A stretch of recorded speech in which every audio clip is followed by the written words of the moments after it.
Hey everyone, Aaron here, and this is another Surprise Attack review. And today's essay review is of Sankarea. Really fast, kind of a behind the scenes. This is my longest amount of takes I've had to do with any review. I don't know why. I keep mispronouncing people's names, keep mispronouncing this and that, and kind of losing my train of thought. So I apologize in advance if my pronunciation of any character or any title is incorrect. Like Sankarea, I kept saying it's Sankarea because when you see the way it's spelled, it looks like that. And so I kept saying it Sankarea when it's Sankarea. At least I think it's Sankarea. I could be wrong too about that. If I'm wrong about that, please feel free to tell me in the comments. It's not a big deal. I don't mind constructive criticism. It's not that bad. It's not that big of a deal. Anyways, though, I'm going to get into the review. So, typically, horror in anime is, I think, kind of two genres. You have either the very grotesque anime genre, which is like Higurashi, Corpse Party, for example, or you have the more psychological thrillers, like Another, for example, or even Shiki, which kind of sometimes blends between both spectrums, grotesque at times and more psychological.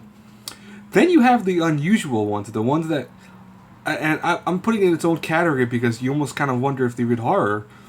For example, Duskmania of Amnesia, which I consider unusual because it doesn't have typical horror elements of anything. It deals with ghosts, it deals with, creepy concepts, but it's more of a romance story. And Sangria is the same concept, I think. It more so, you have zombies in it, but they're not brain-eating zombies or flesh-eating zombies. They're more so loving zombies where you have our main character who's a zombie and she falls in love with the other character.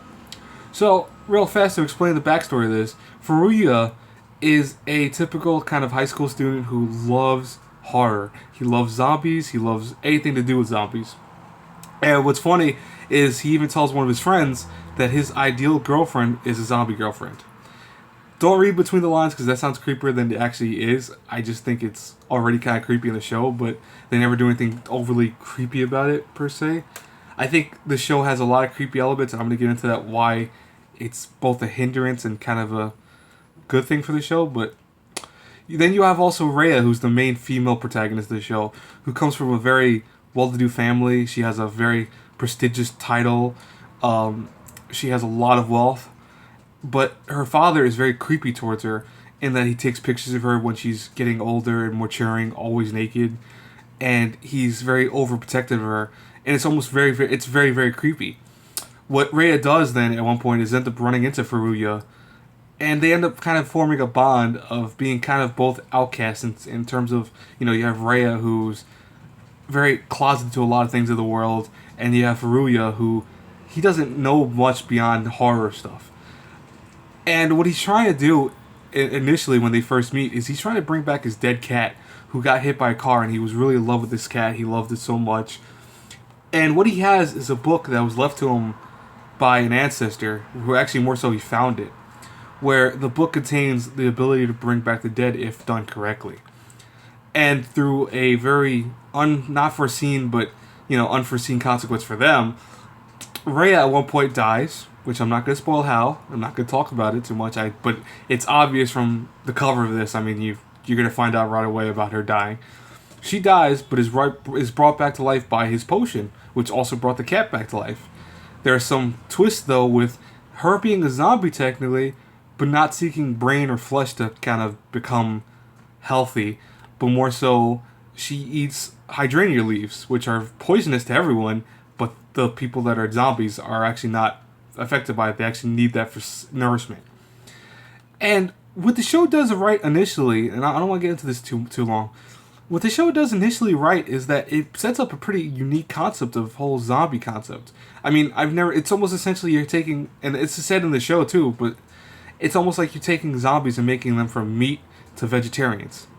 And it's kind of funny. It works for the show at times, and it works for the most part until it kind of gets old. And that's one thing about the show that I think is my biggest problem with it, is that it gets old really fast. There are a lot of, there's a lot of humor, and there's a lot of jokes that are reused over and over and over again throughout the show. I mean, I'll be honest with you, there's a joke that runs with the grandpa who's going very senile, who every time he looks in his miso soup, he sees different animals or creatures when it's just normal like peppers or a tofu pieces. And it's fun. It was funny the first time you saw it, but 8 episodes later, it's tiring. And that's what biggest problem with Sankarea is that everything about the show gets tiring at one point. It's almost like 13 episodes was almost too long for the show, and it doesn't even actually end. I mean, I read the manga for this, and the manga did already end. It has a conclusion, which I highly suggest everyone read the manga over watching the anime. It's way better. Just warning you now. But the one thing I'll say is that the anime does right is it does look nice. It has some very strong visuals, some solid voice acting. The main character is actually voiced by Alphonse Elric, who, now he's grown up, his voice is completely changed, but, he does a very good job voicing Furuya. And, that works. The kind of camaraderie the characters have with one another is really one of the biggest show's strengths. In that you do feel that every character gets along pretty well, and they all have their respective places in the actual show. But everything in terms of plot, character development, story, I can't say enough that it's just all very, very mediocre. And almost at one point, things that could have been done so much better are just completely butchered by one point or another. For example, there's an issue with the father later on that they're going to deal with. And they butcher that completely, almost like comically how bad it was. And that's why I have to say, if I had to review Sankarea from an A through F, I have to give it a C minus. I was watching this show and all the time thinking as I was reviewing it in my head, and I try not to be like overcritical when I watch anime because I don't want to review it as I watch it. But I found when I was watching Sankarea, I was doing that because it was slipping. It was actually going from originally I had this in my mind. It was a B, and then it went to a B minus, then went to a C minus, then it went to a C plus, actually C plus, then went to a C, and then went to what it finally got a C minus, because it's just not that great.